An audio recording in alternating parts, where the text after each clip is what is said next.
Hey y'all, this is AL Think Madame, and this is the recap review for Naomi. So, this is the fourth episode, the most recent episode, y'all.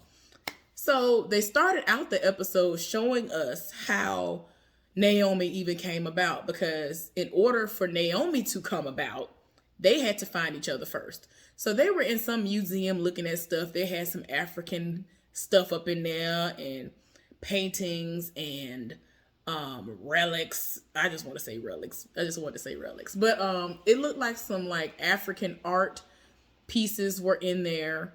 Um he actually had one of them in his hand. I was like, I ain't been in no museum in so long where you could touch and pick up items like that. And it looked very delicate. I was like, child. Anyway, but they were looking at stuff and they bumped into each other and it was kind of like love at first sight. They was here for each other. Then we see them getting married. And then one day they were just hiking, I guess, and walking through the forest. And then they look up in the sky and it looked like meteor shower or something that happened in this daytime.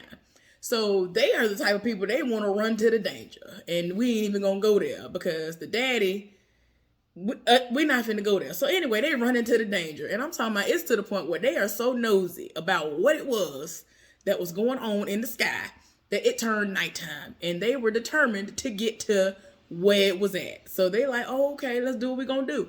It's nighttime. It's nighttime. And they looking, and then all of a sudden we see Naomi as a baby swaddled and crying and cooing, like I said at the end of the last recap review. So she is outraged because they told her that this was a closed adoption. They got her from somewhere else, all this other stuff. And so they were like, we're just so sorry that we didn't tell you the truth. We just wanted to wait until you got old enough and all of this. Like, they really seem very remorseful, but like, she's just so shook that she's just like, this is just too much. And so at this point, I'm saying to myself, is she gonna tell them what's going on? Because the daddy was like, this is why I've been telling you that you gotta calm down and be careful because it's too much going on out here. And what happened was they had a conversation about it and she forgave her parents and it was what it was. But they've known that she was from not from there. Because like even within that conversation, interaction, really, she was just like, I don't understand, like, did somebody drop me off and leave me by myself? Like, what? Like, I would be, look, I understand her feelings were all over the place and they were warranted, so I get it. But she was just like, did they not want me? And they were like, look, we don't know the answers to any of this, but all we know is that we've had you for 16 years and we love you. You have led a normal life and we felt like, everything was fine and we were just going to tell you when you got older. But they didn't expect this to be popping off the way it is now because of what's going on at her daddy's job. But, it is what it is. I was just shocked that, it didn't turn out to be something else that they wanted to show her. Because in my mind, I'm like, if she tell him that she an alien, he finna kill her, turn her in, the people finna waterboard her and try to get answers out of her that she ain't even got. Like, I don't know. My mind went to a whole nother place, y'all. So anyway, but yeah, her daddy is just at the point now. He's just like, all right, do what you do, but just be more careful about it because the most is popping off around here. So she went to school and told her BFF about all this. So she's like, wait a minute, your folks know all about this and it's all cool now. Oh, okay. So there's a travesty. There's a travesty going on at the school. The person that is the school president, I guess student council president, the school president, whatever. This heifer just sat up here and she just got the people to trade out all of the junk food in the snack machine for healthy stuff. They got pistachios and all kinds of healthy snacks in there instead of all them good old candy bars and things. Everybody outraged. Their children are outraged. And so they talking about, oh no, we can't do this. And then, of course, they want Naomi to do it because they feel like she will be great at it. She is everything, but I get it. So anyway, after school was over with, Naomi went to go and talk to Dee. And so, they worked out and she was so frustrated when talking about her parents and, the fact that they knew all along pretty much what she was and where she, kind of came from, that she was punching a punching bag and punched the punching bag so hard that it flew into the wall and knocked some of the pieces of the wall off. I was like, child, you done went off. You got to calm down. But anyway, he was trying to tell her that, she's not ready to utilize her powers and that she's going to have to start meditating after what they're doing now. And so she really is like so antsy. She's very, very like, oh no, I want to use my powers. I think I control them now. And he's like, no, I know you're not ready. And I'm like, Heifer, he has proven every single time that you've tried to sit up here and say, oh, I think I'm ready to do this. You're not. You are not ready. Do what this man telling you to do and shut up. Like, I'm just like, girl, shut up. So anyway, it got to the point where she was like, look, so I told my parents about me when they told me about me and I told them about you. And, hopefully you're not feeling any type of way about it, but I told them about you and they want you to come over for dinner tonight. And so he was like, I'm not mad. Okay. So he gonna come over for dinner, child. So, he was just like, I don't know what it is about you, but they sent you down here for a reason. I don't know what it is, but it is what it is. There is a connection, and the disc, there is a connection to her, the disc, the 29, all of that.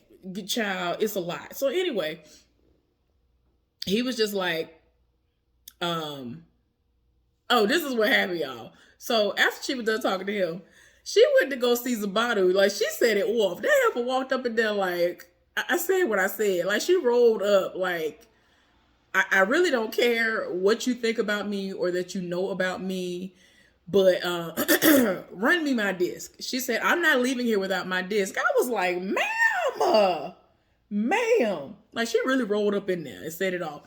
And so he was like, I've warned you and I've threatened you over and over again, but yet here you are. Tell me why this man had handed the disc over. So I'm like, okay, is this another replica? Because that's what happened before. It was a replica. And so he was like, it's real. Like, she didn't even have to say it out loud. And he just was like, it's real. I promise you it's real. So she was like, why would you give me the disc? Like, that's not making any sense. Because he did the most to get the disc. You did the absolute most to retrieve the disc, sir. Why is it that all of a sudden, now you're just going to willingly give it over? What is this about? I ain't here for it. Doesn't this seem suspicious? This seems suspicious. Don't nobody have time for it. And he was like, look, as I've told you before, don't believe everything you think. Now, he has been telling her that the whole time. And that's why I am so conflicted. Like I told y'all on the last one, I don't understand how I'm supposed to feel about him. Like, are you the villain or not? Like, I feel like he's one of those, y'all know the word. I can't even think of it. Do they call him anti-villains? I done forgot the word. I ain't said it in so long. But anyway, he's one of those, I feel like. And I'm just like, you doing too much.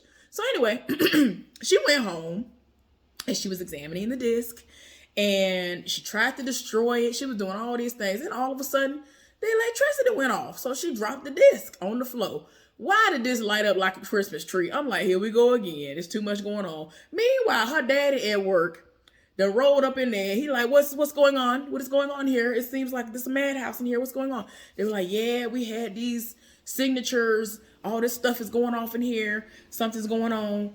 And I'm like, child, I don't nobody have time for this. So right before all of this go down, Naomi, Annabelle, and Joshua, I think is what Annabelle's boyfriend's name is, they trying to figure out what the numbers mean on the disc. Naomi thinks that it's a code that they need to crack. Okay? So anyway, like I was saying, her daddy at work, walked into work, and he trying to figure out why everybody's scrambling. So anyway, they're trying to help him to understand that they feel like the alien has surfaced, something then popped off. What is going on here? And they talking about, like, he like, oh, is it a security breach? Like, what's going on? And they like, we don't know. We checking it out now, whatever. So he looking into it. Every time they looked at the daddy and they showed the map of where all of these pings and the radar and everything was coming from, I feel like the daddy was looking at it like, ooh, that's my house. Ooh, child, that's my house. That's the mile radius of my house. It's like within a 10-mile radius of my house. Oh, no. oh no, I think it's my baby. Like, I really feel like that's what he was thinking on the inside. So, but yeah, he really was looking at the screen like, wait a minute. But he gonna have to come up, in my mind, I was like, ooh, he gonna have to come up with something real fast to explain that away if they figure out that that's where it's at. So anyway, Naomi's ex-boyfriend rolled up on her while she was in a classroom by herself because, as I already told y'all, she is now running for like student council president or whatever it is. And so he figured out that this heifer is in there hiding. Like, he can see straight through her, and I live for that. The fact that she didn't really have to say much of nothing. He already knew what it was. He was like, you hiding. She trying to make it seem like she's just taking a break. But no, you hiding, heifer. And he can tell that she ain't that into being that president. So they was finna have a good little moment. And he was like, well, do what's best for you. You ain't got to do it. Like, I understand that you don't mind people pleasing, but you don't need to do that all the time. That's real life. You don't need to be doing all that. Like, she doing the most. And she got too much going on as it is. So anyway, they was about to have a moment. They were kind of flirting and they was about to kiss, but then the best friend rolled up and and her boyfriend rolled up. So, you know, I'm like, well, the timing is off right now. So anyway, the dinner is happening. And tell me why the mama is trying to explain away the possibility of her chicken being dry. Naomi then tells her mama, D has wings. He has wings, Mom. And so she's like, oh my gosh, I'm sorry. So he just keeps saying, it's fine, I'm fine. He ain't eating nothing. And I'm like, wait. I was laughing the whole time. But anyway, tell me why Dee and her daddy, they kept like going back and forth. It was like, it was kind of like shade. It was really shady moments where the daddy, at first he seemed sincere. And then he was like, well, you know, D talking about he'd been here almost 20 years. And the dad was like, yeah. Not the whole 20 years though. And so D, he already felt what it was. He was like, yeah, he's done a deep dive on me. So he explained where he was when he disappeared for a little while. He said he went home to his planet, his home planet. And then he came back. But yeah, that's what's going on because he was really trying to understand what was going on, especially, you know, I already told y'all before they were doing a deep dive on him long before he even found out that he was an alien, for certain. So anyway, tell me why D asked them, was there a light source where they found Naomi when she was born? And they were like, no, she was just there swaddled and that was it. And so he was like, well, oftentimes when there's a person or whatever, the person where they arrive, their arrival point, there's a light source. But anyway, the daddy and D kept going back and forth. I was like, wait. Like, it was like, I can't even describe it. It really wasn't a full-on fight or nothing like that, but they really kept going back and forth. And you could tell the father was feeling some type of way, especially when he was like, well, you told my daughter that she was an alien before I got the chance to do it. So he really felt some type of way. But yeah, D went on ahead and had to excuse himself. It was just too much going on. They was throwing shade at each other. It was really light shade, but it was shade nonetheless. So anyway, everybody's trying to figure out where they can go to figure out these possible coordinates or code or whatever this is that's on the disc. And so they thought about it. And I think the boyfriend, Joshua, came up with, we would have to find this particular machine. And those aren't really in existence like that. But they thought about it and they've seen one at an escape room. So they ended up going to an escape room. And they had to beat the escape room just to get to the machine that they've seen in an escape room before. So when they got to it, she put in the code and all this stuff. It came up with coordinates to where a blue-eyed heifer was at. It specifically said that it's a woman with blue eyes that lives in Portland. And I was like, what is going on here? What is going on here? And they were talking about that woman who Zumbadu that met up with before, who is from the same planet that he is from. Well, that next morning, her daddy and mama wanted to talk about what happened at dinner to see if she's okay, because, you know, despite it being new to her. You know, they want her to feel comfortable and be able to talk and to discuss her feelings if she wants to. And she was like, no, I'm good. It is what it is. This heifer to set up here and canvassed out a whole day where she was going to travel to Portland by bus and roll up on the heifer. Didn't say nothing, didn't call nobody, didn't send out no email blast, nothing. So she looking all around. I was like, what this heifer finna do? This heifer done rolled up. The woman was outside. I guess she was sitting outside of like a coffee shop or some eatery or something, just sitting outside. And it's like she could sense her. And she was like, she realized that it was her. They realized that they were each other. Then the woman took off running. I was like, why? What was we running for? They ran away from Naomi. So Naomi running after her. The heifer halfway lost her. Then Naomi sat up here and used her powers and like shattered a window of a car that made an alarm go off.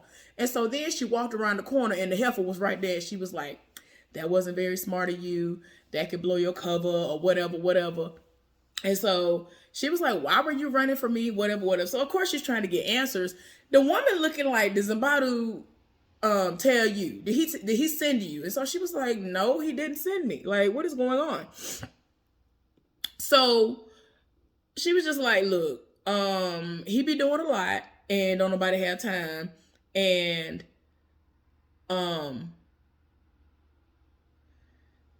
the 29 refers to Earth 29. That is where the both of them and Zabadu are from. And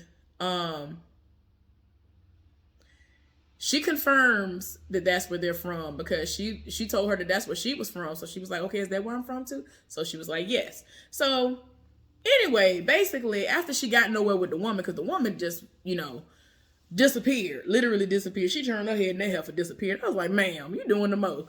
After she got nowhere with that heifer, she ended up calling D. D picked her up. I don't know if it was Portland, Oregon, which I don't know what in the world. In my mind, I'm like, ain't they in Canada? I don't know what is going on. Anyway, I forgot where Oswego is at. I don't remember. So anyway, he done drove to pick her up. And so she is thanking him for that. And because she was like, I don't want to bother my parents, whatever, whatever. And so he asked her, did she realize that when they were at dinner, the light bulb flickered? And so she was like, I mean, I can make them explode as well. So it's like she thinks she bragging, but he over here noticing the stuff that needs to be noticed. So this heifer can be in the know because too much is going on. And he was like, when you told your parents about everything and they told you, like, how have your emotions been? Her emotions have not been in check, and she ain't understanding that is affecting her and is bringing so much attention to herself, even though she don't think nothing about it. Child, she is really bringing so much attention to herself. So anyway, they are having a school runoff for the student council president position. She ain't nowhere to be found. Everybody trying to figure out where she at. Then when they call her, she appears from out of nowhere. Then she give a little speech and everybody live for it. Well, it is what it is. And a whole nother situation that popped off. And it's going off like a radar, like a sonar radar type of situation. And so the dad, again, trying to act like he don't know what's going on. They ended up sending troops to the areas and the locations nearby. Man, listen, it's too much going on. I'm going to tell y'all what happened. So they all being sent out to figure out what's going on. Where the signature coming from? Is it another alien that has come to our Earth? So, oh,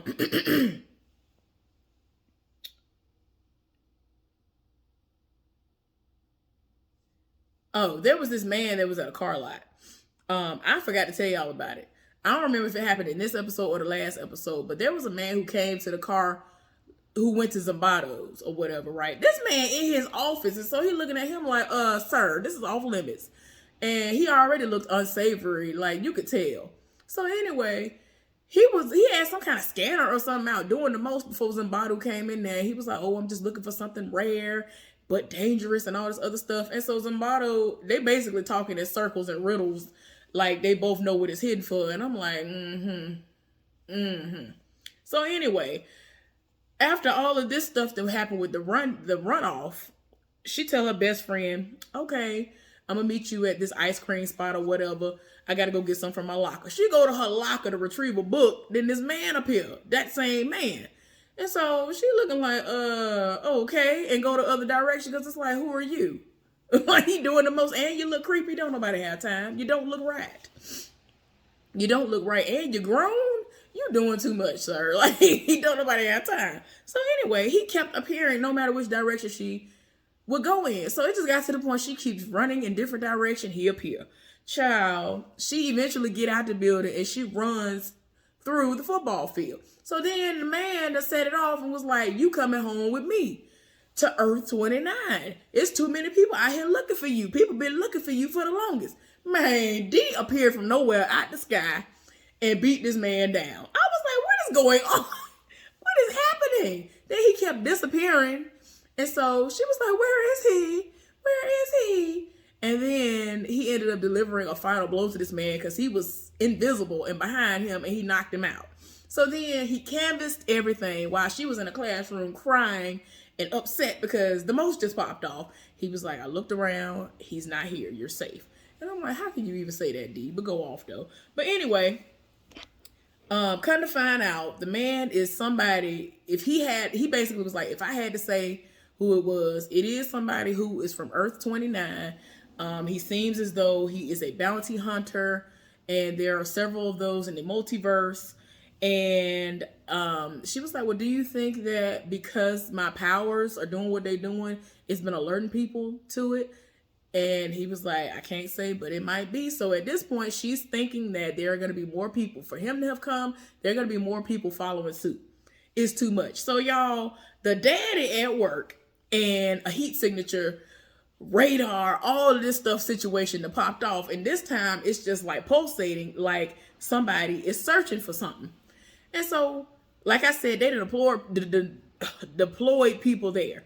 Child, the next day happened. And so every day he has to debrief his boss. So he telling his boss what happened. He was like, yeah, we went, we didn't find nothing. He was like, oh, well, somebody told me that you diverted off into the distance and went somewhere else. He was like, yeah, there was like a third area and I went off to check it on it by myself and there was nothing there. So whatever. He was like, okay. He don't believe him. So anyway, Naomi went to go see her ex, that guy who she dated, had like 5 dates with, and they are considering this man to be her ex, this boy. And he was at soccer practice by himself pretty much. He was just practicing because he's into soccer. He's probably gonna get a scholarship into somebody's school for soccer. And they were talking and they hit it off, and she basically said, I'm sure of what I want, and had all these memories of how, like, it really is awesome how he really be living for her, and he can read her mind, and he can tell exactly what it is that she need to do. And it's like, wow, she thinking it, he's saying it out loud. It is awesome. But anyway, they together now. I'm just worried about how Lourdes is going to take it, because Lourdes obviously likes her. And it was to the point where her best friend, when she found out that Lourdes snuck into her room, she was like, yeah, we're going to unpack that part later. And I bust out laughing because I'm like, girl, that's exactly how I am with my best friend, because you can, with my best friend, like lately, something happened, right? Some stuff happened some months ago. And it had nothing to do with what actually was going on with her. But I'm the type of person that, I've known you. We have been best friends for 20-some years, ma'am. Why would I not know you by now? So anyway, I was like, yeah, when you're ready to tell me the truth, I'll be here to listen. Bye. Like, I ain't got time for it. But anyway, y'all, that was the episode. If you have not subscribed to my channel, please do so. Give this video a thumbs up, and let's get down in the conversation. Let's get down in the comment section and have a conversation about this episode. Thank y'all. Be safe out there. It is raining here. I'm going to do at least one more video, and I'm gonna be gone. All right. Thank y'all for joining me. Have a good one. I'll see y'all later. Bye.